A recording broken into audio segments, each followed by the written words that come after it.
So there's another very useful feature. If you had a lot of transactions, if you hadn't created the expenses in Rhino for all of these transactions, what you can do is you can do a search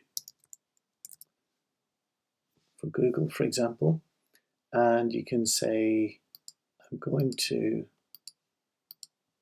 reconcile these four.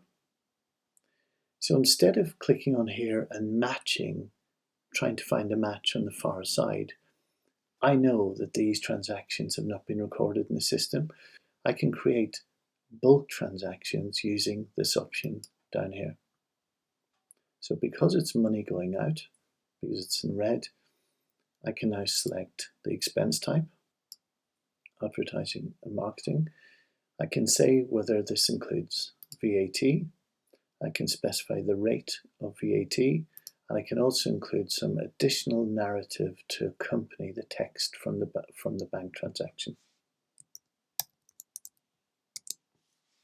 By clicking on this, it's going to create an expense for each of these entries plus a matching payment.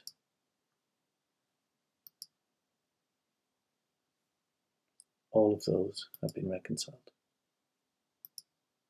We can see that it's created the transaction in Rhino. It's also created the payment. So if we click back on the dashboard, and we now look at September, we can see all the Google transactions have been created in Rhino, plus all the matching payments.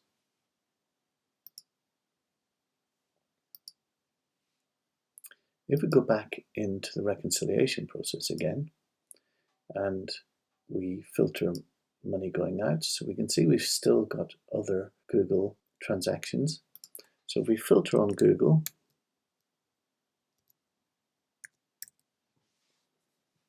and we do select all, and we click on expenses, because I've filtered on Google, it's remembered that I've processed this type of transaction before, so it automatically knows which expense type, it knows the VAT rate, and it also populates some additional narrative. So I just click on create expense and matching payment, and that's all been processed. A couple of tips.